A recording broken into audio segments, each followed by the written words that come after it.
All right, thanks for joining us again for the fifth installment of the Kentucky Elk Hunting Webinar Series. Glad to have you back with us again. As was the case last week, and really the last few episodes, we're talking about stuff that needs to be thought about right now. And so before we get started on that, just a little bit of housekeeping. We're going to continue to email hunters when these videos go live. But one thing our folks in the info and education division asked, if you wouldn't mind to click on the subscribe button to the Kentucky Fish and Wildlife YouTube channel. And then if you want to be notified every time a video comes up, so that'll be these webinars plus all the other interesting stuff we put up, hit the little bell icon and that will give you a notification when these videos go live. So basically that way you're not going to miss out on stuff we're putting out and stuff the department's putting out. So today I'm again joined by Joe McDermott, elk biologist with Kentucky Fish and Wildlife. And then we're also lucky to have another elk outfitter, a member of the Kentucky Elk Guides Association. That's Gary Grant of Grace Elk Outfitters. So Gary, I'll give you a second to introduce yourself. All right, thank you guys. It's an honor to be here and try to contribute some to our new class of elk hunters for Kentucky this year. I've been chasing elk for about 15 years and been doing the Grace Elk Outfitters. I run a camp and a couple different guides work with me out of that camp, and we have a good time. And what I always try to tell people is we work hard and we treat people well. And then in that process, we're fortunate enough to get some really good elk on the ground. So I appreciate y'all inviting me. This is something that I'm very passionate about, elk hunting and hunting and conservation in general, and being prepared, you know, to do this. It's not like going rabbit hunting on your grandpa's farm next door, that's for sure.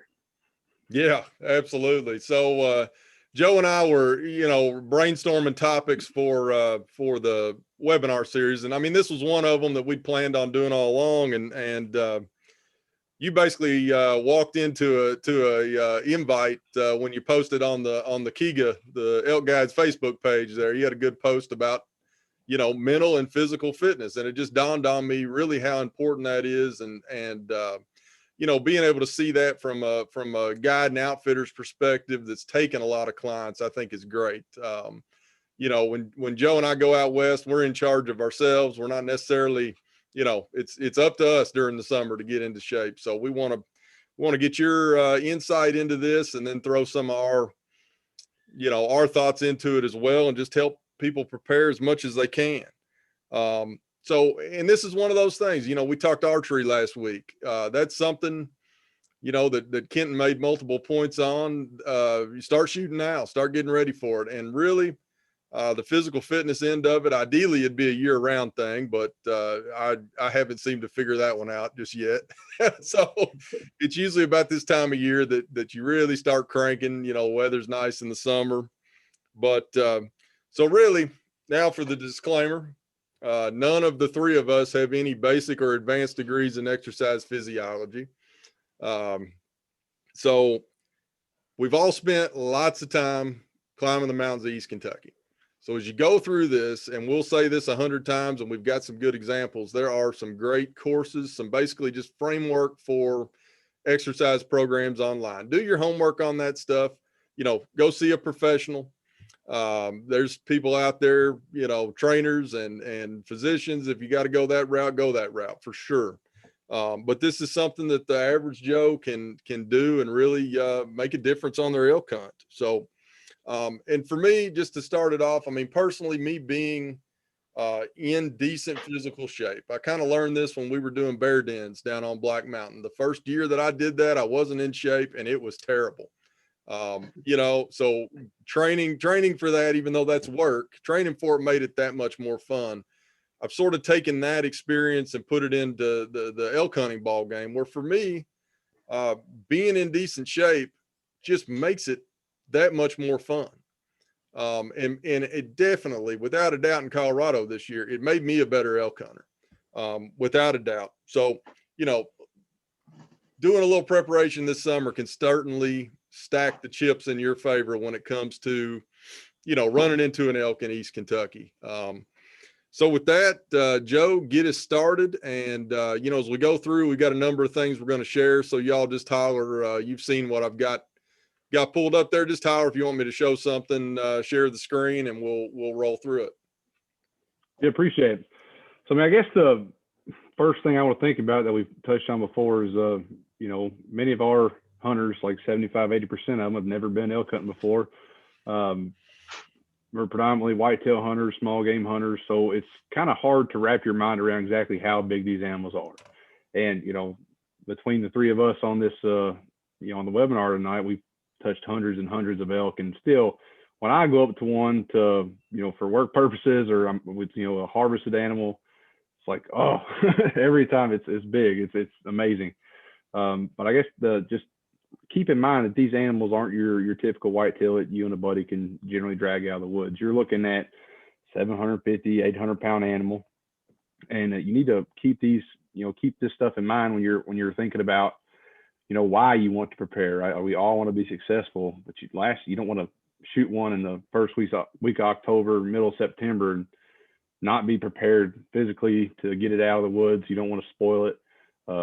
And they are pretty big. So just in terms of like your general pack out, you're probably looking 750, 800 pound animal. You're probably looking to get 300 to 350 pounds of boned out meat. That's if you take the time to actually remove the bones and hide in the field. So you got to think about, how am I going to get myself ready to move this much weight?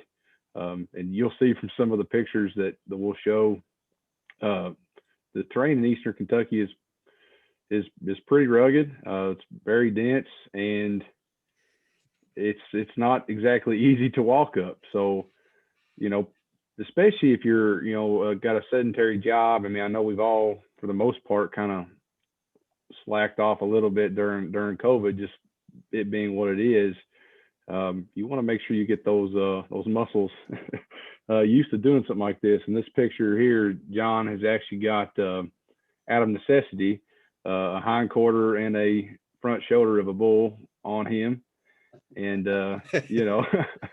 wasn't exactly the wisest decision at the time, but it kind of had to happen. So you can see on his face just how badly he wants to be bent in two right there. So. Yeah, and I think this will take it back. Joe sent me down the wrong pathway.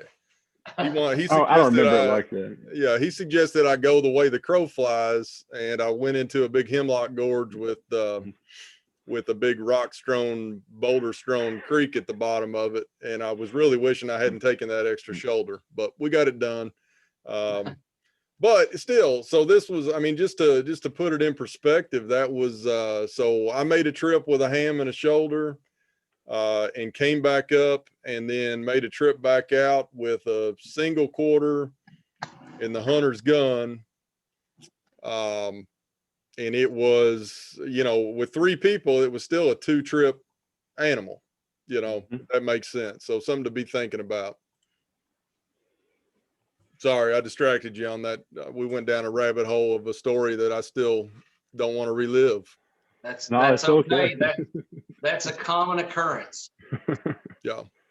Oh, it's just, I think it's a good story to highlight. I mean, you need to, that's the point of this, trying to prepare hunters that, probably aren't used to doing this type of stuff.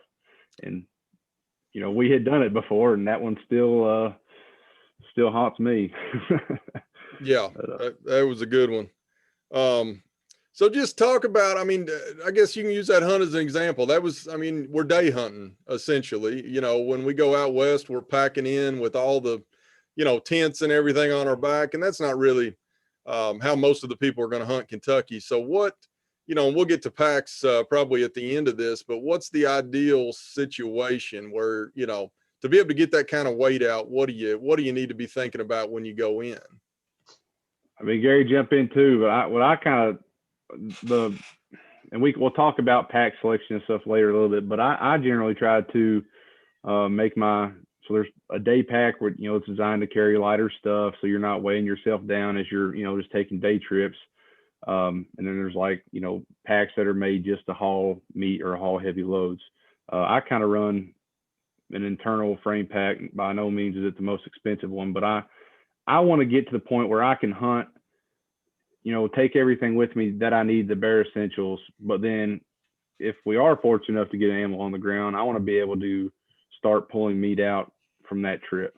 But it's really, I think in terms of Kentucky elk hunt, it's going to be more or less how you're hunting. Are you running ridges? Are you in a place where you can sit in glass and hopefully shoot one when they come out? I mean, it really just has to do with the type of hunting you're doing. But for me, what I always try to do is kind of run that versatile pack where I can, take all my essentials, and then always want to be able to get that first load of meat out, because it is awful especially if you're a couple miles in to, start the process of quartering, and then you got to walk an extra 2 or 3 mile round trip just to come back with the real backpack you need.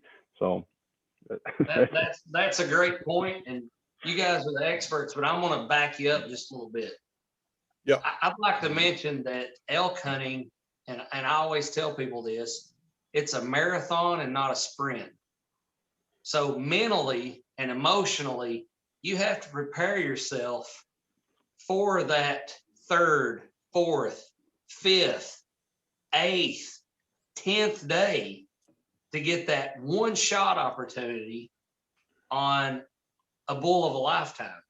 And really any Kentucky bull is a bull of a lifetime, because you may never be drawn again, Mhm. And so that's how you should treat the preparation for this hunt. And so mental and emotional fitness are as much or more as important than physical fitness. And that's what the Army teaches you with basic training. Yes, they do get your body in shape, but more than that, they get your mind in shape to, as people call it, embrace the suck. Yep. The Navy SEALs, they have a philosophy that when you feel like you are spent and you have taken your last step, you have 40% left in your tank as a survival instinct. And I don't know about you guys, I've hardly had any deer hunts that called on what I felt like where I was getting close to that last 40%. Yeah. Some of my elk hunts have called, and I'm like, oh my gosh, I mean, I'm ready to quit, Mhm. And thankfully it wasn't the first or second day. It was the Yep. 10th, and maybe it was Colorado and I was 8 miles from the truck. I mean, that don't sound like a whole lot to a lot of people, but from an old That's a lot. hillbilly from East Kentucky, that's a long way from the truck. That's a lot. And then you're 5 hours from the nearest town driving the truck, so the mental and emotional aspect to it. And if you will take one of these programs seriously, that these guys have shown links to or will show links to, or you find on your own, it's going to help you prepare for that mentally and emotionally, because all the guides that I follow in Alaska and BC and in these wilderness areas, they talk about it. If you're a triathlete and you lose it up here over a cut on your finger, your body is no good to you if your mind can't control it. Mm-hmm. So you've got to make steps in that direction. Yeah.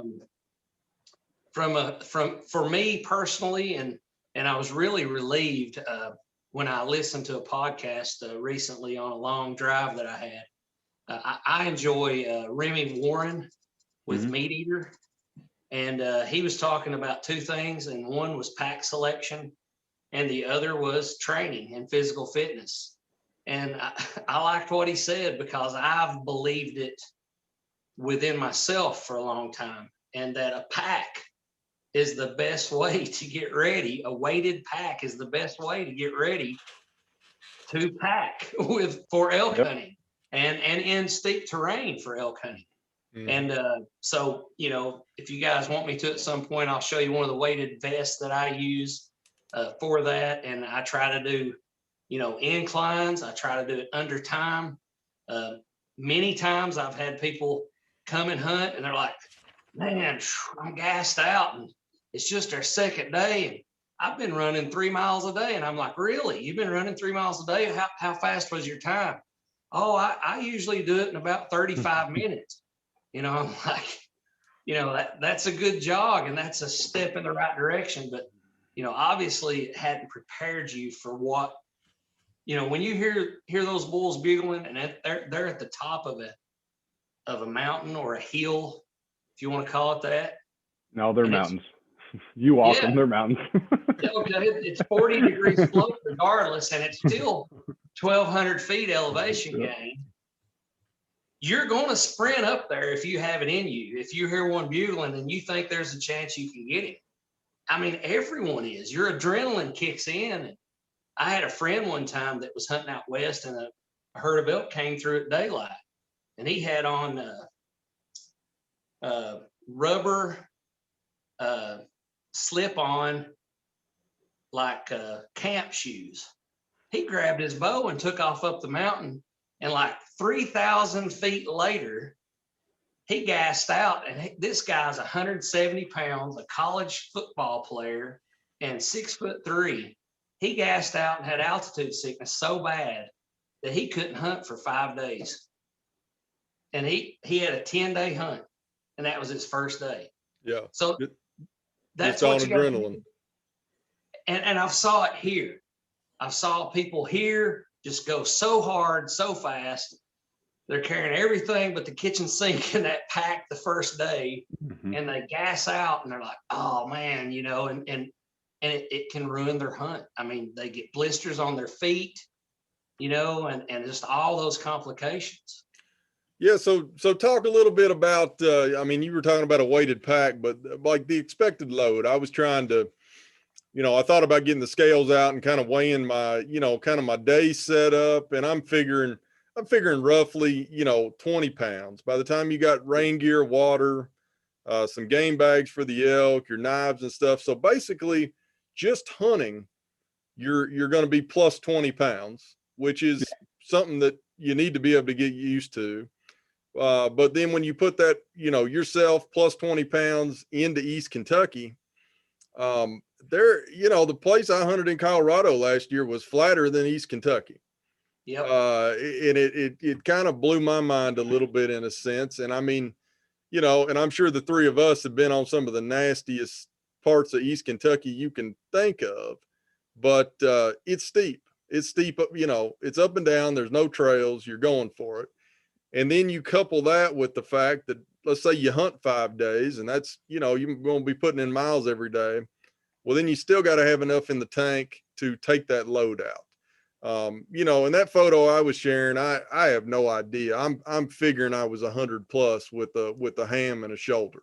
You were. And we'd cut as much off of them as we could without boning them out, figuring 100 plus. And the interesting thing was my trip out was entirely downhill, and it just about, it was about, I'd say about 1.5 miles downhill and then 1.5 miles flat. And that was about all I wanted. And I had to go back for another one, or I'd have left Joe high and dry on the top of the hill. So, I mean, talk to us about a little bit about those weights and kind of what people need to be thinking and be ready to pack when they're hunting. Okay. So, if you don't have hills available to hike, then you can use a stair climber, at a gym. And that's something that's very readily accessible for most folks. But what I would encourage you to do is, obviously you have some terms that everyone needs to learn, like a maximum sustainable heart rate. Everyone at any given age has that. And that is something that you absolutely do not want to exceed, especially for a long time, because you put yourself at risk for cardiac arrest. And, nobody wants that, obviously. And then, so what I recommend for people a lot of times is start out just walking hills and see how it feels. Obviously talk to a doctor, especially if you have any underlying conditions, diabetes, have already suffered a heart attack at some point, have been diagnosed with heart disease or anything like that. You want to make sure you work out within whatever, parameters they give you. But, you know, for a lot of average people that do already do types of cardiovascular fitness, I'll tell them to start out just walking hills, hiking hills, and then try to carry 10 pounds and see what it does. That could be 10 pounds in a fanny pack. It wouldn't matter. Then go to maybe 20 pounds and try to do it for time. I mean, you're trying to make a certain distance in a certain amount of time. And then finally at the end, you know, a lot of what I do is I'll try to get in 2 to 3 miles up and down hill wearing 42 pounds. And that's what the pack setting behind me weighs. It's very comfortable to wear for the most part. It has I think it's lead shot in the front of the portion of the vest and in the rear. And then I also will wear my hunting pack to do the workouts with. Another thing this teaches you, besides just the stamina, is how to stay hydrated for a longer period of time. And if you really want to add some to it, then actually go hiking. You know, go hiking in the Red River Gorge or somewhere scenic, or go hiking near your unit that you're drawn. Find a state park, Pine Mountain State Park, Jenny Wiley State Park. You know, find one of the state parks that have awesome hiking trails. Throw that pack on, whatever you think you can carry, and take off and see what kind of a difference it makes. And what you're going to do is you're going to eliminate any surprises that could happen to you when you actually get out there and you've got this tag of a lifetime and you've got 5 days to get it done in bull rifle week 1. Also, what it's going to do for you is it's going to make that 3rd day and that 4th day and even maybe that 5th day more pleasurable. Yeah. I've had people to hunt, and the 2nd day, by the 2nd evening, the next morning, they're like, can we just blast from the truck today?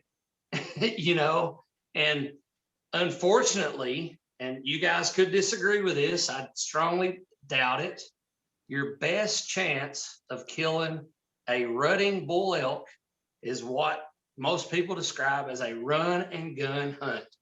And it's just like a turkey gobbling, but he can smell you. And not only that, and some might argue this point, and that may be a point for another discussion with you biologists, elk have maybe some degree of a cognitive learning skill where they won't repeat the same mistakes twice. Yeah. And they live 20 years. I mean, that's a proven fact. And so, you know, whitetails are awesome instinctively, and they're a very challenging animal to kill, especially with a bow. What I always say is, well, you're calling a turkey in that's looking for you, and then he's going to go downwind and smell you. So how much does that up the ante? Yep. You know what I'm saying? Absolutely. It really adds to the hunt, and that's the excitement of it all.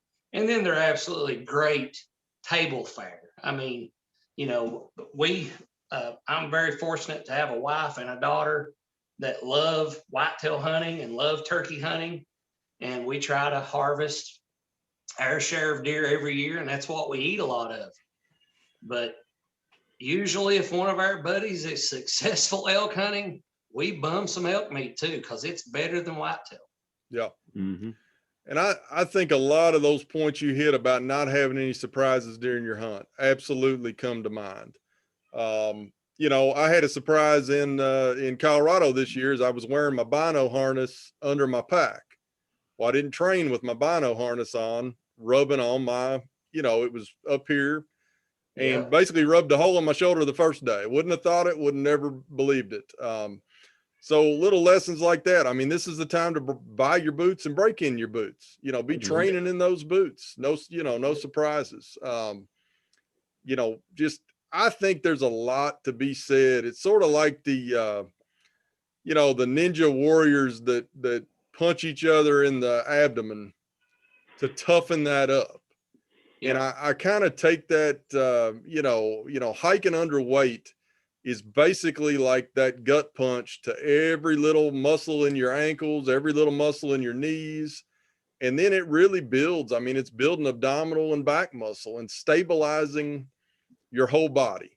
Yep. And that to me, I think was the biggest benefit of when I started packing with weight, is it just toughened up everything. You know, you're getting that cardiovascular, but you're also just getting tough and able to carry weight across the ground. And I think that's important. I think you shared a link that talked about body weight versus how much weight you could possibly carry. And I think that is a very important point too, that it's not fair to assume that a guy that's 170 pounds, and I don't care if he is a super lightweight bodybuilder, if he's 170 pounds, he's still 170 pounds. So it's not safe to assume that that guy could carry as much weight as a bigger guy. I mean, John, I don't know how tall you are. I would assume you're 6'4" or 6'5". No, not hardly. Tell me. Not Maybe that tall. 6'3" on a good day. Okay. Well, I'm 5'11". Yeah. You know, and so if we are similar in cardiovascular fitness, and we have both been training with a pack, you've probably got the edge because you probably weigh a little bit more than me, and you're probably going to be able to carry a little bit more than me. So, you know, that's something else that you got to think about. And I know we're going to talk about packs and boots later, but there's a lot to be said about packs and boots, and there's a lot of really good information out there too. I have that question all the time about packs and boots, and I think that their packs and boots are probably just as key as the fitness routine that you're using to get into shape for this season coming up. Yeah, I agree. And I think you got to put all three of those together. And then you'll see, I think when I finally got dialed with my pack, that was really kind of what I was working on last summer. It just all came together. You know, you're carrying more weight over the mileage quicker, and it's not because you've gotten in any better shape. It's because you finally got a pack that carries that weight good. And you just put all that stuff together and really can get cranking. That's it.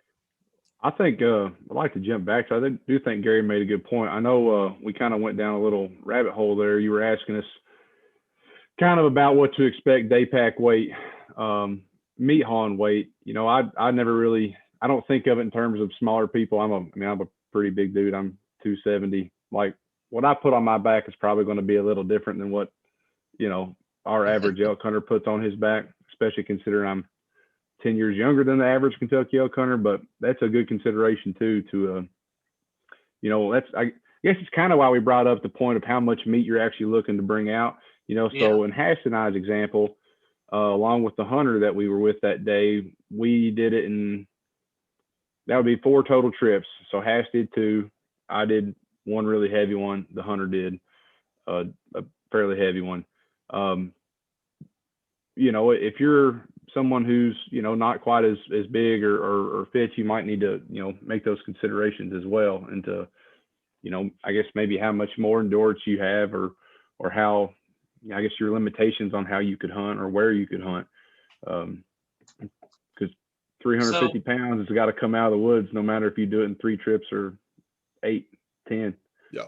So you just reminded me of 2 things with what you just said. One is that I have a friend that I met through this elk program, and his name is Wade Spencer, and he has a TV show. It's called Life's Highway. He's a gospel singer, fantastic guy. Wade and his friend have killed elk in the opening week of archery season in about 6 Western states. And I was very fortunate enough to have Wade to come to my camp a number of years ago. And Wade taught me a couple of things, more than a couple. He taught me many things. But Wade told me that his Eastern Kentucky elk hunt was tougher than anywhere he had ever been. And all those Western states, Kentucky's the toughest.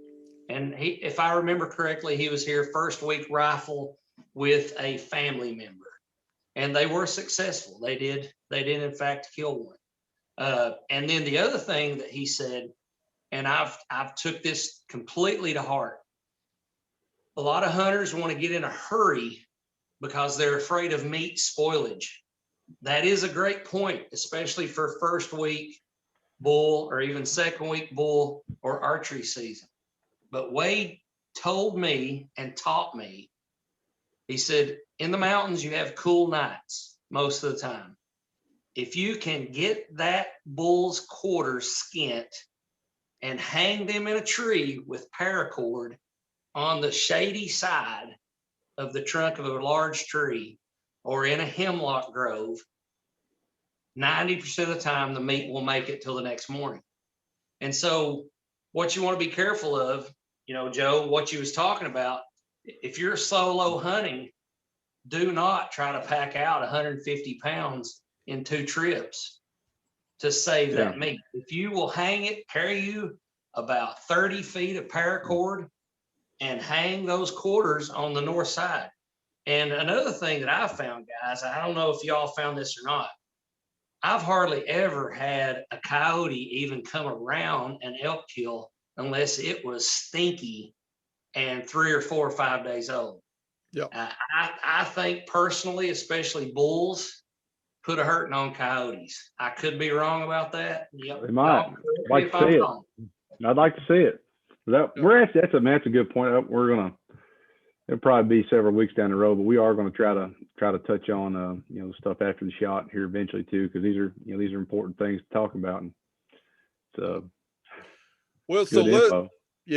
so let's Gary, if you will, run us through, I mean, what's your basic summer just getting ready for the Elk Woods routine? Just run us through that, if you will, and then we'll run into some of the online resources after we cover that.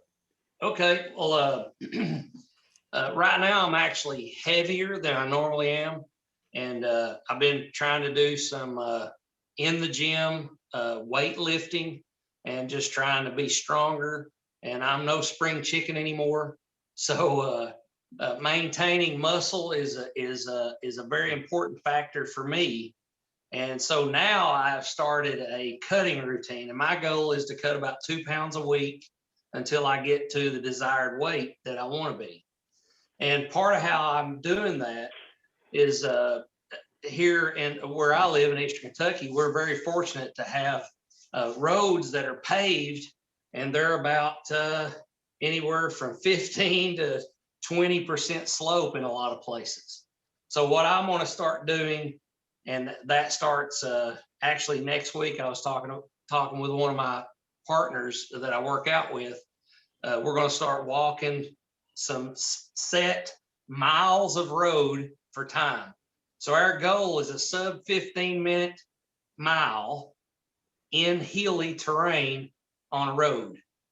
It's cooking. Then in about 2 weeks, I will add to about 15 pounds, and it'll still be a sub 15-minute mile. Actually, I want it to be about sub 12 minutes with no weight, but it'll be a sub 15-minute mile with 15 pounds. Then it'll still be a sub 15-minute mile with 25 pounds. And then I'll probably just jump from 25 to the max that my little pack holds, and that's 42 pounds. And I will increase that about every 3 weeks. I'll let my body adjust to it. And then at the end, I always try to wear my boots that I actually hunt in. And I do that for about 2 weeks. And I usually walk that routine about 3 times a week. Yeah. Is what I typically do. Yeah. And that's a good manageable, I mean, that to me is a great example of what really anybody can do starting today and be much better off than they would, if they didn't do anything, for sure. Yeah. And I feel like, I think Joe and I probably took it for granted when we were in grad school and running the mountains of East Kentucky for a job. I mean, you're looking at where I sit, 8 hours a day, if not 10 hours a day, right here. And it is not good for you. And so I'm very much along the same lines as you, Gary. Like I've really taken to the walking with heavy weight. We've got a great set of hiking trails up here at our office in Frankfort. If anybody's in the Frankfort area, there's a phenomenal, the Pea Ridge Trail back at the Salado Center it goes, there's some big creek drainages back there, but it's got several hills on it that will, walking the Pea Ridge Loop with 45 pounds will get you ready for elk hunting.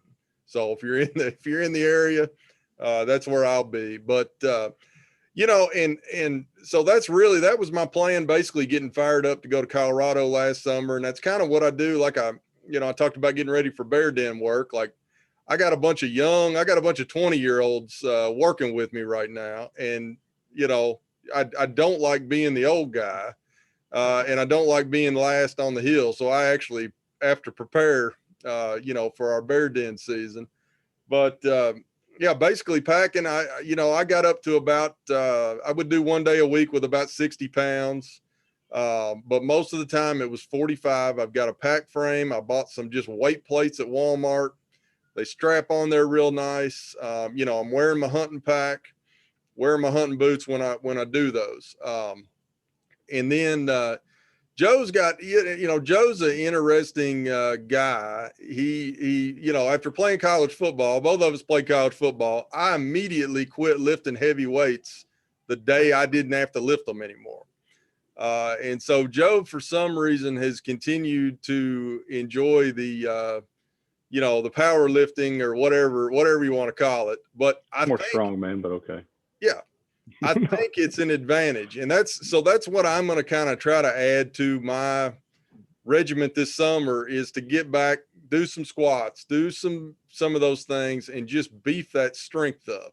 I was able to hit where I needed cardiovascularly and hiking wise last summer with the heavy pack weights. But I think I probably didn't have, I got lucky enough to pack a couple bulls in Colorado, and I just feel like I could be better off in the strength department. So a little combo of heavy packing. And then now that the gyms are open after COVID, probably try to get back in there. So Joe, talk to us just a little bit about kind of your scenario. Yeah. So, I mean, my wife will tell you all the time, or tell me and anybody who listen, that I'm stupid for doing as heavy as I do, but I do firmly believe that big compound movements are good for you for elk hunting, good for you general life. I'm not saying you need to go and try and squat 500 and 600 pounds, but just getting your body used to those movements. I mean, I've got, we went to Colorado with a fella. He's great aerobic conditioning. He hikes all the time. That's what he does for exercise. I put a quarter on him and it's just like slinking over. And I mean, you do replicate a lot of that with, packing with weight, but I still think you get a little bit, it just works your body a little differently doing some compound movements. And there's some really good, easy things online for people who've never done it. It's, if you're looking through like some of these programs that we'll try to point out, they'll do, they mentioned like a strong list program. It's very easy, nice videos, just kind of get you acclimated. But I usually lift heavy weights, mainly all compound movements. Squats, deadlifts are my favorite two things because that's functionally what I'm going to need the most of. And it's going to work the muscles that I need for hauling dead elk out of the woods the best. But I do that 3 or 4 times a week. And then so what these guys do when they're, we all do a little different when you're packing with heavy weight. I actually like to use things that mimic like boned out hindquarters or whatever. Like I use paver sand. It's well, think about it. When you go and you're trying to strap a quarter into a backpack and trying to get that uneven surface, right? It's kind of squishy, that meat, trying to get that cinched down.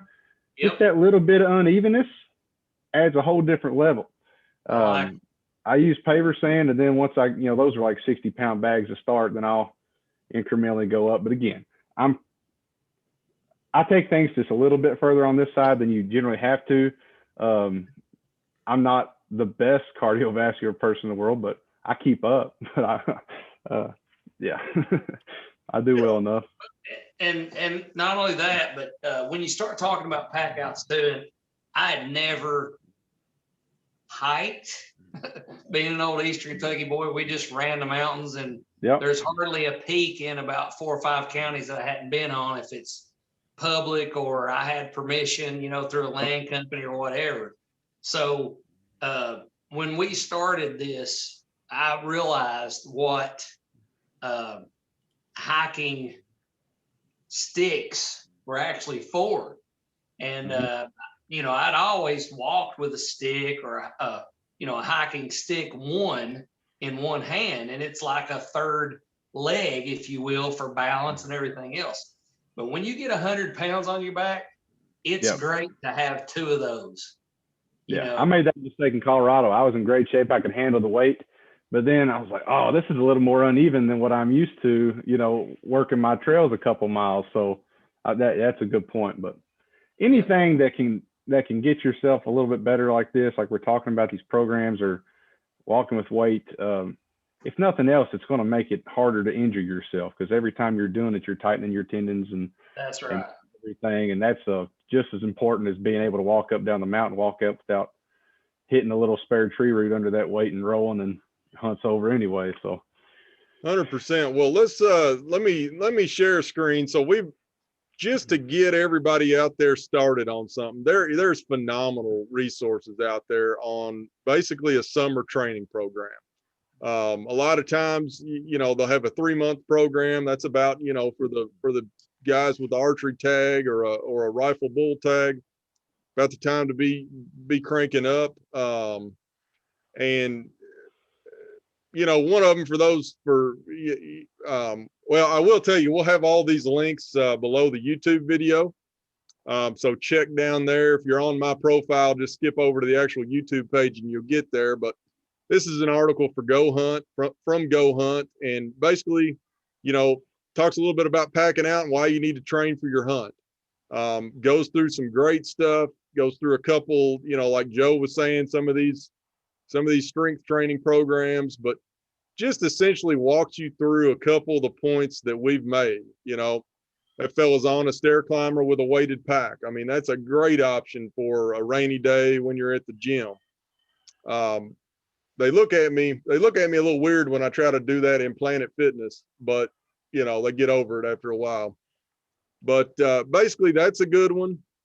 The Black Rifle Coffee Company on their blog, they put up a good you know, good fitness regimen. This one's actually pretty simple, and it would be really good to add to just a weighted pack workout. And then you know, if you really want to get into a fantastic program, Mountain Ops, they've got like a 9-month, a 6-month, and a 3-month, and you can basically subscribe to this program. But they do give you a nice free program here to get started on.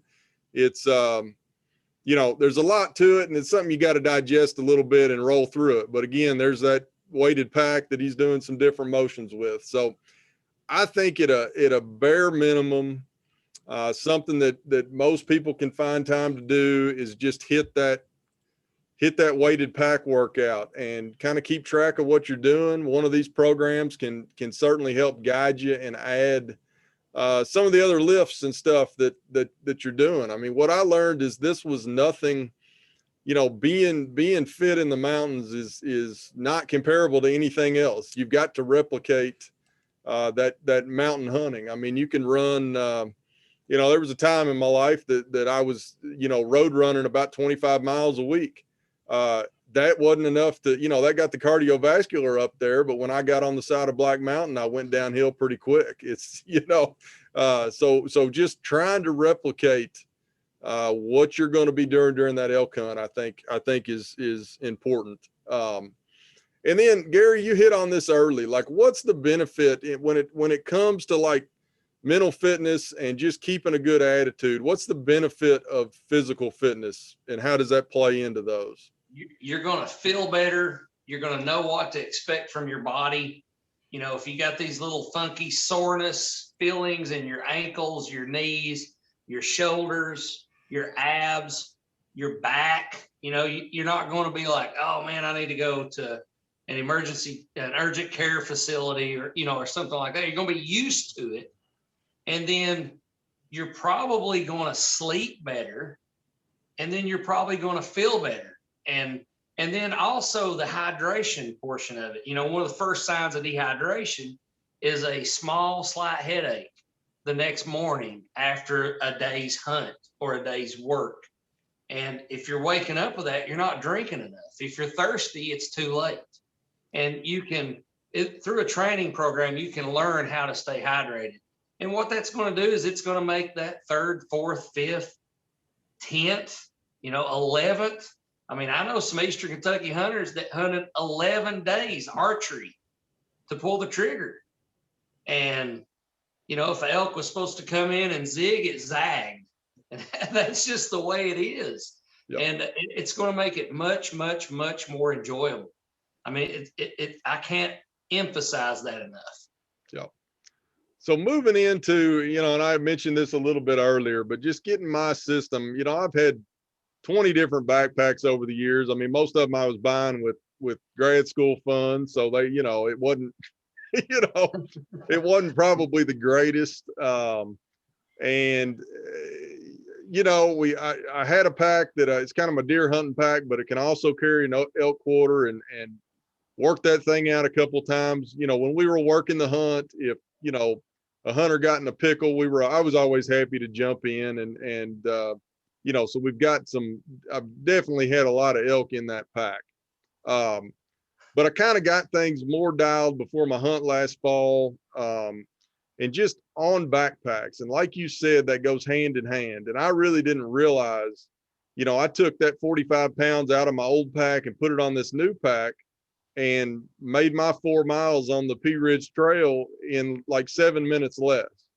And it wasn't that overnight I had gotten in better shape or I was feeling better that day. It was one of those days where I didn't want to work out. I had worked all day and I had no big expectations for that workout session. But just simply that pack took time off and I felt better, and I haven't used my old pack since.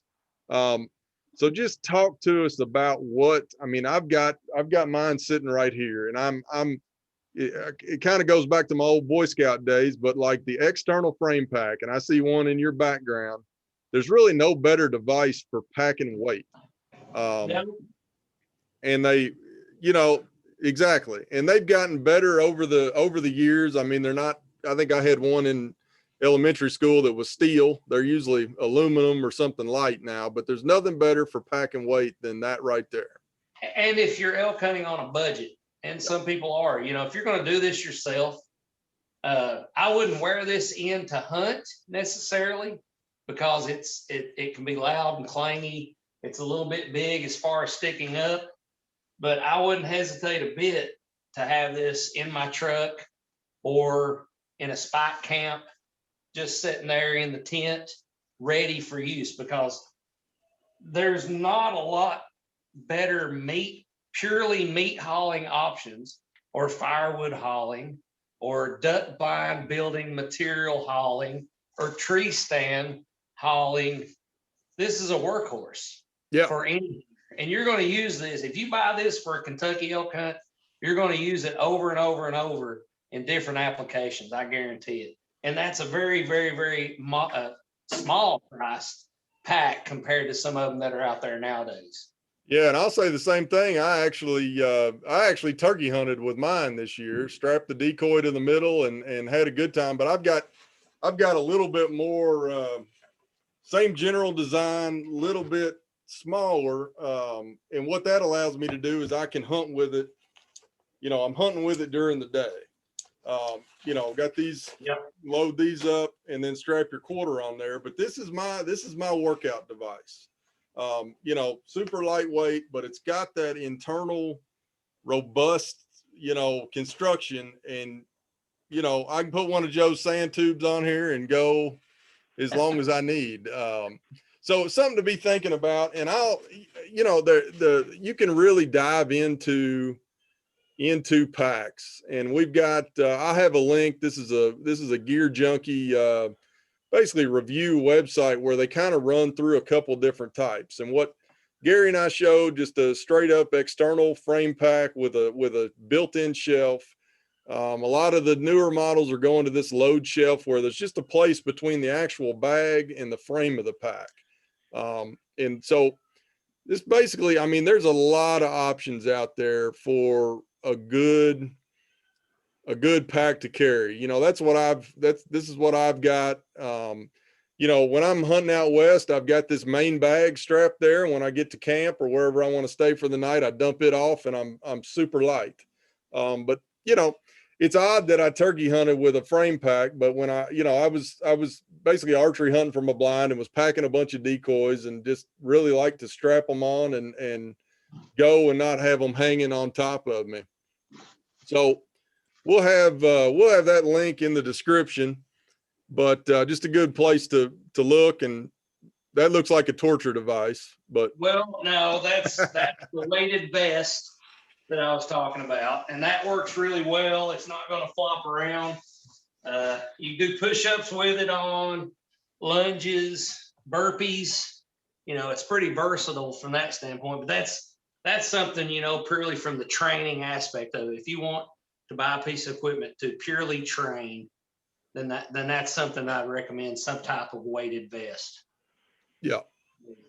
But the pack thing, it's funny too. I listened to another one of those podcasts, and I experienced Remy Warren. He said FPS, floppy pack syndrome.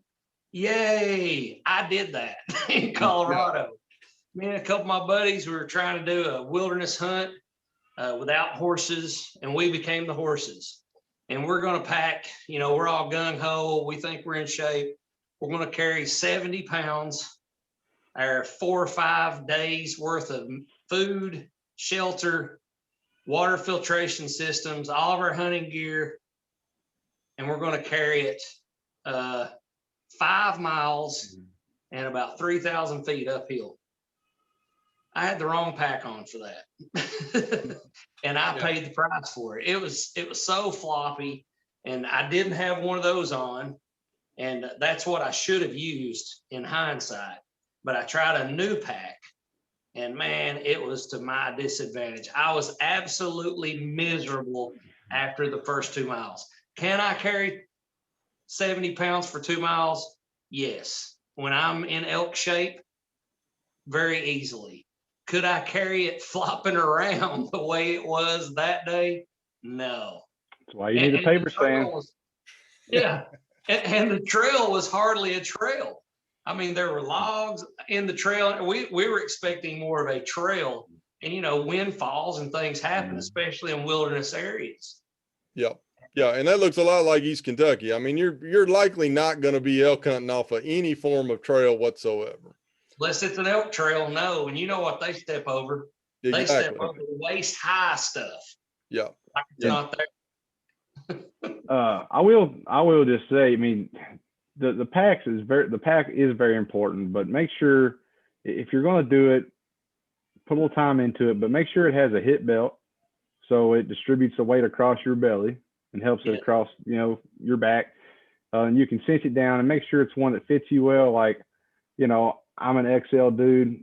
If you don't know about, what to look for, they say, I got this, let's say Mystery Ranch pack, whatever, really nice. Well, these nicer packs come in sizes, so pay attention to that stuff. But you don't have to have the top of the line. Your fit is really going to be more important than anything. Like I use a commercial, like one of the big outfitting store brands that was about $200, and it does everything I need and handles it just fine. But don't get like super tied into thinking you have to have the best. You can look at other places other than buying them. You know, we can, like the marketplace sites or whatever, you can sometimes get them for reasonable prices, but just pay attention to used. You can buy them used a lot of times. Yeah. And there's two things that you pay for a lot of times when you talk about hunting gear, and especially packs. You're either paying for advertisements or technology. One of the two. And you know, the thing that I found with the more expensive packs is a lot of times they're lighter. Yep. You know, and they're going to have maybe just as good of a durability rating as a pack that weighs twice as much as they do.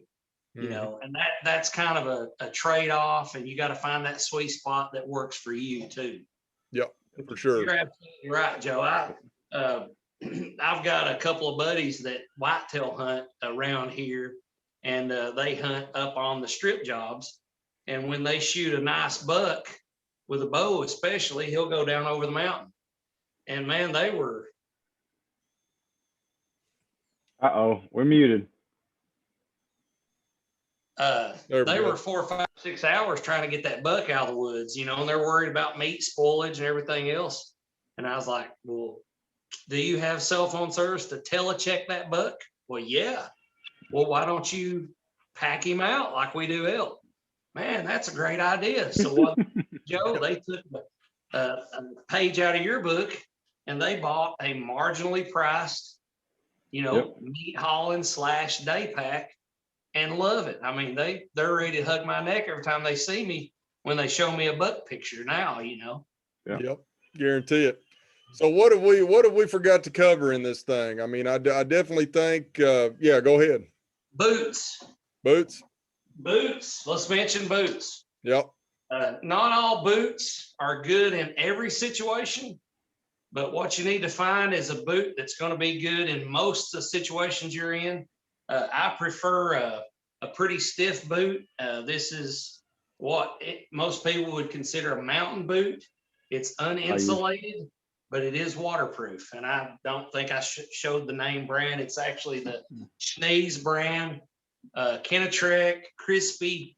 There's a lot of really good boots out there, boot companies. The more you pay for them, a lot of times, the better the warranty is. My experience with the Schnee's boots for, 12 years is if they get a leak or something, you send them back, they send you a new pair. Or they repair them and send them back, and you're not out boots 2 or 3 weeks most of the time. I like a stiff boot for hauling weight. I like one that you can't feel the gravels under your feet. Yep. That's not the best boot maybe for stalking, but for me, it's the best boot for hauling meat or wearing a pack all day long. Yeah, if you're not going to hear any complaints from Joe and I, we got basically the same looking, it's a stiff mountain boot, and it keeps your ankle from rolling, and, you're not going to be on the trail. The light. What's it called? It's not the tang, the angle on the boot needs to be 90 or better. Like, don't have like flat hikers. You want that on the heel to have at least like a 90. Yep. Some of them are even more extreme than that, but that'll help you when you're going up and down too. Yep. You got to have it's essentially a cutting edge to dig into the hillside when you're coming off a hill. Yep.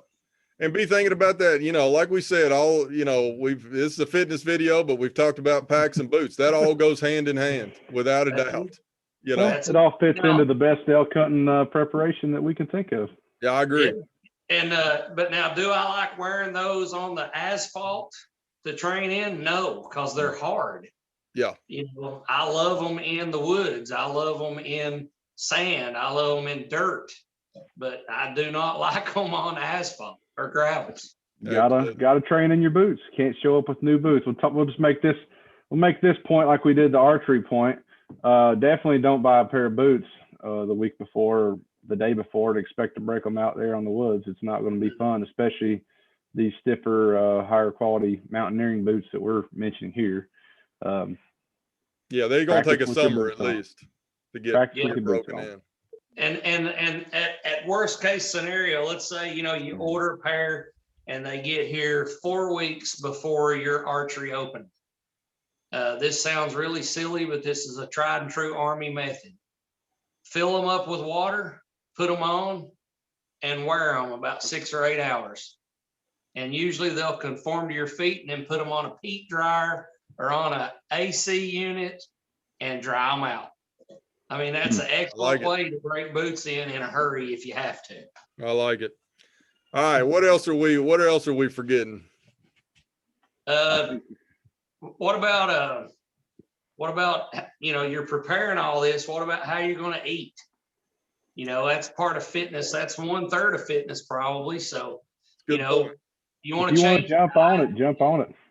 And even when you are approaching the hunt, you should take one day and eat a little bit of like how you're going to eat during your hunt, just to see what your calorie intake is, especially on a training day, and see if you need to up that calorie regimen. If you're feeling like a dog the next morning, then you probably didn't eat enough.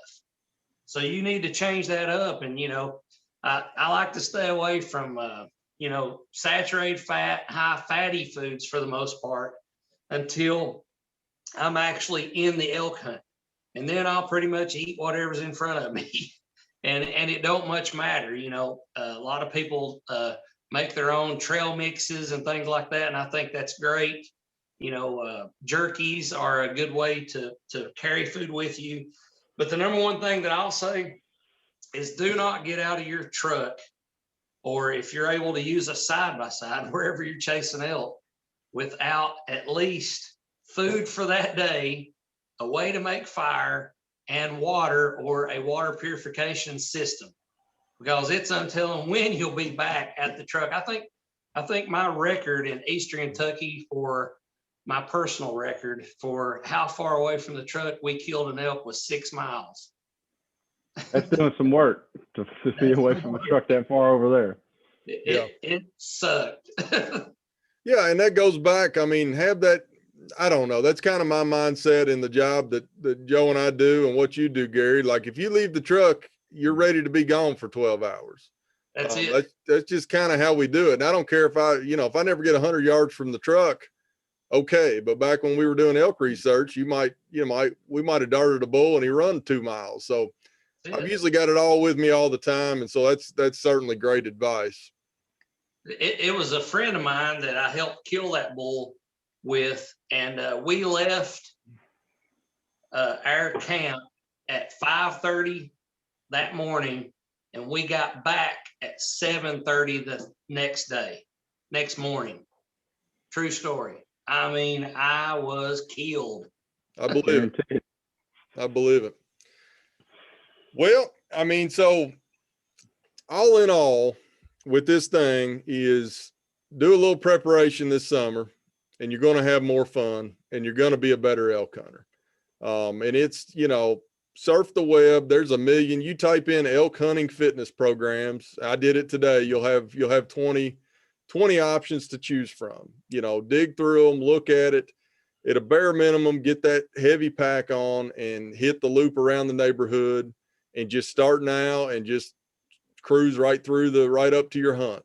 That will just make you a better hunter, make the hunt more enjoyable. And as I know for a fact that it stacks the chips in your favor. If you can move when you need to move, and you can have as good of a mindset that 5th day as you did opening morning, you'll just be a better elk hunter without a doubt. And if you do have physical limitations, no matter what they are, be sure to let your guide know up front. It's not that you can't get it done. You can get it done, especially with a quality guide. And they're going to tailor that hunt to fit your ultimate needs. I mean, we've had clients that have gotten sick, 6 weeks before their hunt, and they had to stop their training regimen that they had been doing. A car accident, life happens. And just be sure to let your guide service know. That way they can help you out, and they can maximize the effort that they put into that hunt. Yeah. And that's a great point. I mean, I took it, started digging into the elk fitness thing, and, every elk hunter that you see on these websites is going to be quite the specimen of mountain hunter. I'm just a regular guy. We're all just regular guys that can hunt. Anybody can do this stuff. And, like Gary said, tailor the training to your abilities, tailor the hunt to your abilities, and just get, basically, if you can, by the time your hunt comes around, be better than you are today. That's always my mindset, is just try to get better one day at a time in terms of my ability to get up and down the mountains, for sure. So, if anybody's got anything else, holler. If not, we'll close this thing out. I think it was good. We went down a few rabbit holes, a little bit deeper in places, but we covered a lot of stuff that I think will be helpful. I like it. And this goes back, everything from the My Profile episode to the Kiga episode to the archery episode to this one is stuff. I mean, it's now, we're recording this on June 2nd, but it's now June. So we're basically, you got 3 full months, really 3.5 months till elk season is here. So kind of a sobering fact when I think about, what we might get into this fall. I don't know. So either way, don't forget to hit that subscribe button, hit the bell icon for notifications of these videos.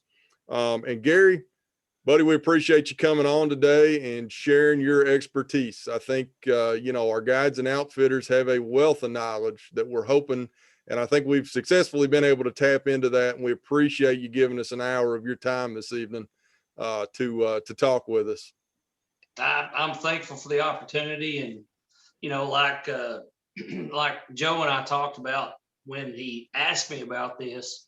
We all share something in common, and that's absolutely the conservation and preservation of these elk and the ability to hunt these elk. And what better way than to share knowledge?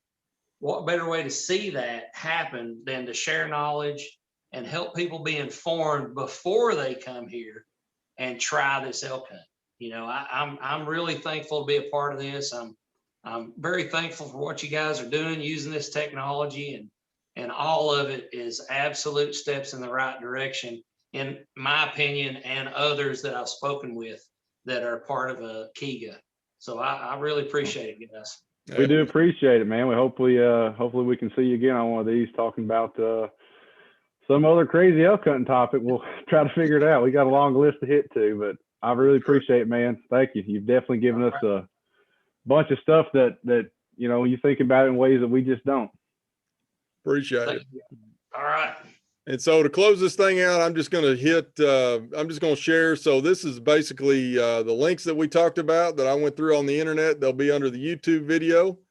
And then as always, you got my office phone and email and Joe's office phone and email. Call us, ask any questions that you got. Let us know what you think. And we'll see you next time. Not real sure what the topic is, but that's partly because Joe and I have been too busy to think past today. So that'll be a surprise topic. So either way, appreciate it, and we'll see you next time.